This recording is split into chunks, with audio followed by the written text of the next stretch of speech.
அனைவருக்கும் மகிழ்ச்சியான வணக்கம். இந்த மாதம் நம்ம தோட்டத்தில் காய்கறி செடிகள் அதோட ஒரு தென்னை மரக்கன்றும் நடவு செஞ்சுருக்கோம். என்னென்ன செடிகள் நடவு செஞ்சுருக்கோம் அப்படிங்கிறதையும் தென்னை எப்படி நடவு செஞ்சோம் அப்படிங்கிறதையும் இந்த வீடியோவில் உங்களோட நான் ஷேர் பண்ணிக்கிறேன்.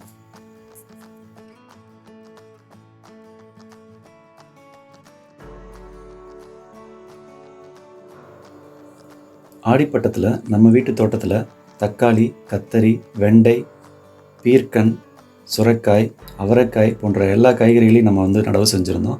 மேலும் பாகற்காய் கூட நடவு செஞ்சுருந்தோம். கிட்டத்தட்ட எல்லா காய்கறி செடிகளும் தன்னோட அறுவடையை முடிச்சிருக்கு.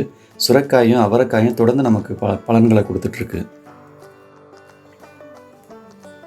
எல்லா சீசன்லேயும் நமக்கு தேவைப்படுற ஒரு பழம் அப்படின்னா அது தக்காளி பழம்னு சொல்லலாம்.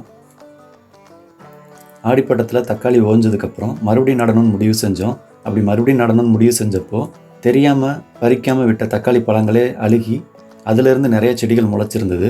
அந்த செடிகளே எடுத்து மறுபடியும் இந்த தைப்பட்டத்துக்கு நாங்கள் நடவு செஞ்சுருக்கோம். நட்ட எல்லா தக்காளி செடிகளுமே சிறப்பாக வளர்ந்துருக்கு.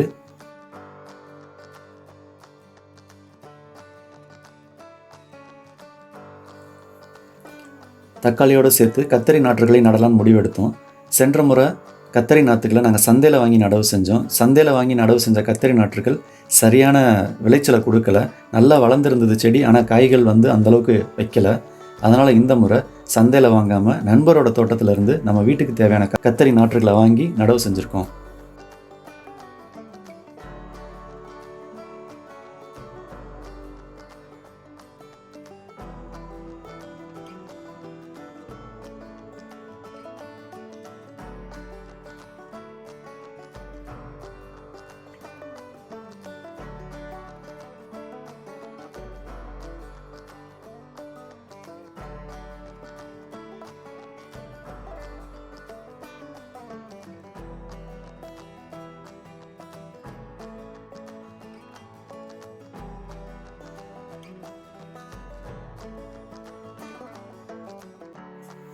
நம்ம வீட்டு தோட்டத்தில் நீண்ட நாள் பலன் தரக்கூடிய சுண்டைக்காய் செடி நடணும்னு ஆசையாக இருந்தது.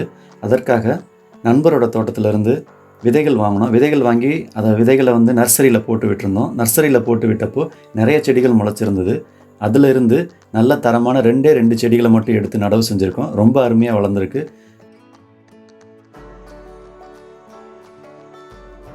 நம்ம வீட்டு தோட்டத்தில் 6 வாழை ரகங்களோட 7வது வாழை ரகமாக பச்சை லாடன் வாழை நடவு செஞ்சுருக்கோம்.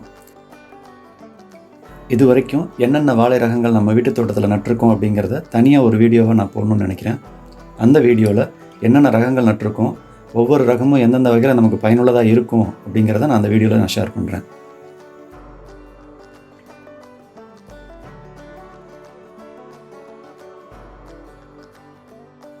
வரப்போகிற கோடை காலத்தை சமாளிக்கிற விதமாக நம்ம வீட்டு தோட்டத்தில் தர்பூசணியும் வெள்ளரியும் நடணும் அப்படின்னு நினச்சோம்.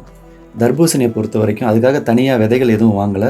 சாப்பிட்றதுக்காக பழங்கள் வாங்கி அதுலேருந்து தரமான விதைகளை எடுத்து நடவு செய்யலான்னு முடிவு செஞ்சு அந்த விதைகளையே நடவு செஞ்சுருக்கோம். வெள்ளரியை பொறுத்த வரைக்கும் 10 ரூபாய்க்கு சின்ன ஒரு பாக்கெட் மட்டும் வாங்கி நாட்டு ரக வெள்ளரி வாங்கி அதையும் நடவு செஞ்சுருக்கோம். கண்டிப்பாக வரப்போகிற கோடை காலத்துக்கு நமக்கு ரொம்ப பயனுள்ளதாக இருக்கும் அப்படின்னு ஒரு நம்பிக்கை இருக்குது.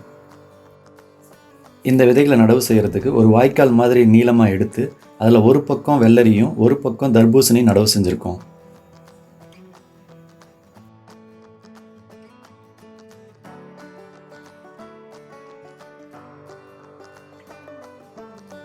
வீட்டு தோட்டத்துக்கு ரொம்ப அவசியமான மரம் அப்படின்னா அது தென்னையை சொல்லலாம்.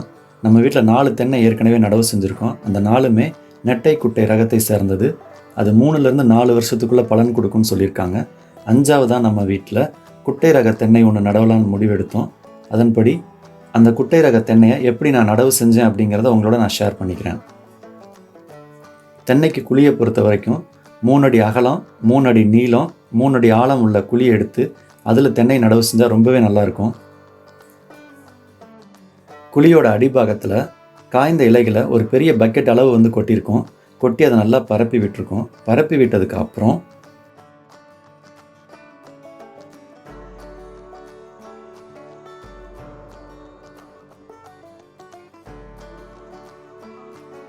குழியோட மேல் மண்ணை ஒரு 4 மண்வெட்டி அளவு எடுத்து உள்ளே போட்டு அதையும் நல்லா பரப்பி விட்டுருக்கோம்.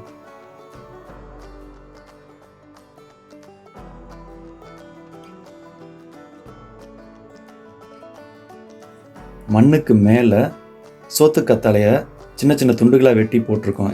இந்த சோத்து கத்தாழையும் ஏற்கனவே நம்ம போட்ட காய்ந்த இலைகளும் மக்கி நல்ல உரமாக மாறிடும். கத்தாழைக்கு மேலே மறுபடியும் குழியோட மேல் மண்ணை ஒரு 4 மண்வெட்டி அளவு எடுத்து போட்டிருக்கோம். அந்த மண்ணையும் நல்லா பரப்பி விட்டுருக்கோம். தென்னைக்கு தேவையான அடி உரமாக மக்கின தொழு உரத்தை 2 பிளேட் அளவு போட்டு அதையும் நல்லா பரப்பி விட்டுருக்கோம்.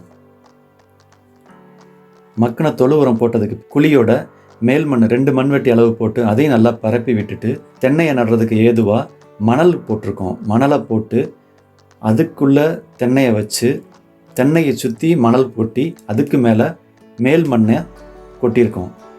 மணலை கொட்டி தென்னை நடவு செஞ்ச பகுதி மட்டும் பதிவாகாமல் போயிடுச்சு.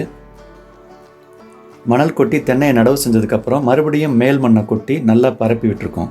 நல்லா பரப்பி விட்ட உடனே மண்ணுக்கு மேலே கிட்டத்தட்ட 1.5 கிலோ அளவுக்கு வேப்பம் புண்ணாக்கு கொட்டியிருக்கோம். அந்த வேப்பம் புண்ணாக்கும் பார்த்திங்கன்னா செடிக்கு நல்ல உரமாகவும் இருக்கும்.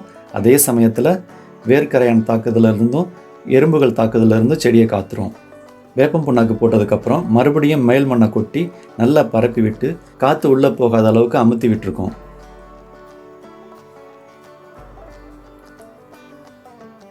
இந்த வீடியோ உங்களுக்கு பிடிச்சிருக்குன்னு நம்புகிறேன். இந்த வீடியோ உங்களுக்கு பிடிச்சிருந்தால் லைக் பண்ணுங்கள், ஃப்ரெண்ட்ஸோட ஷேர் பண்ணுங்கள், கமெண்ட் பண்ணுங்கள், சேனலுக்கு சப்ஸ்கிரைப் பண்ணுங்கள். Bye. Have a great time.